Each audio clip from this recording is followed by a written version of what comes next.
Very much. I read an article that said no one's writing protest songs anymore, and I thought, this guy's not paying attention. Everybody I know is writing protest songs. I've been for the last 10 years. You know, but, nobody plays them now like they did when I was coming up. I gotta watch those. Overhead lighting, it's the bane of the thin-haired man. You know? Even when we have hair, those things make it appear as though no, every follicle is surrendered, you know. And then your skull has the temerity to shine. You know? You think it would like get dull and dusty looking, but no, it turns into chrome. You know? Another example of God's infinite sarcasm. In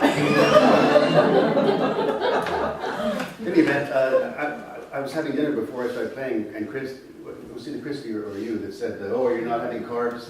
Yes. And I've been on sort of a diet, in case you can't tell, because, well, my wife actually said, "You know, you're packing it on." And I said, "No, I'm not. I look good." She said, "No, you don't." And I said, "Hey, I've seen you naked. I look good." You know? She said, "No, you don't." But I didn't believe her because that's the dynamic that we have, you know. And then somebody actually sent me a DVD of one of my shows.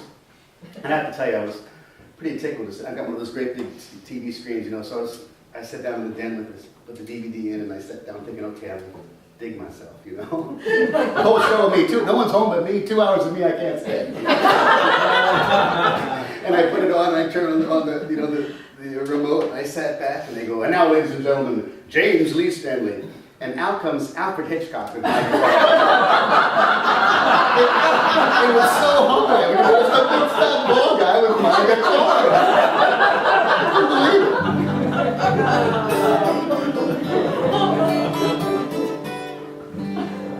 it. See what happens when food replaces sex in your life? Can't even get into your own pants. I'll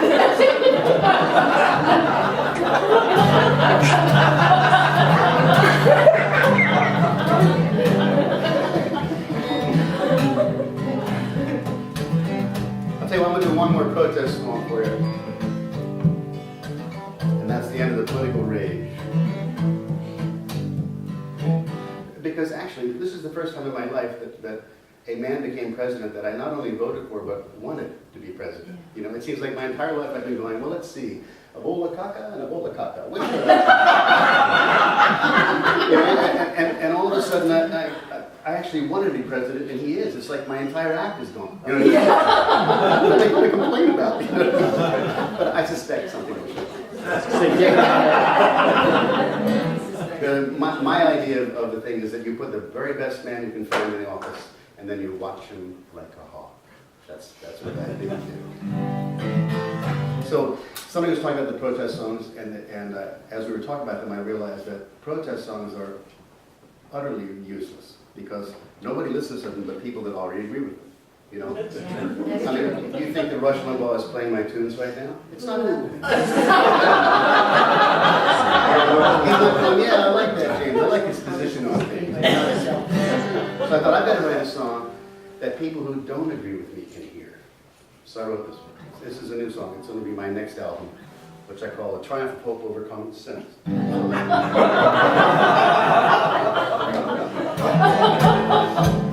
Autobiographical.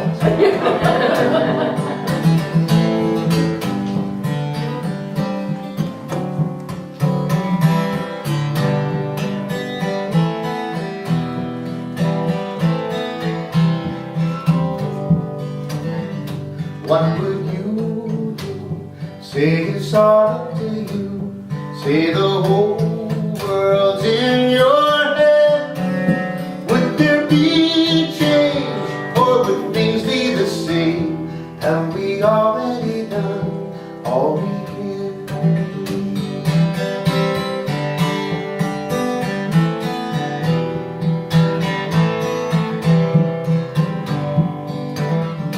Would your world be about power and greed?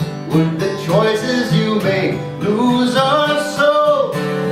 Or would you stand for the freedom of man and see every heart broken?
Would you wage war?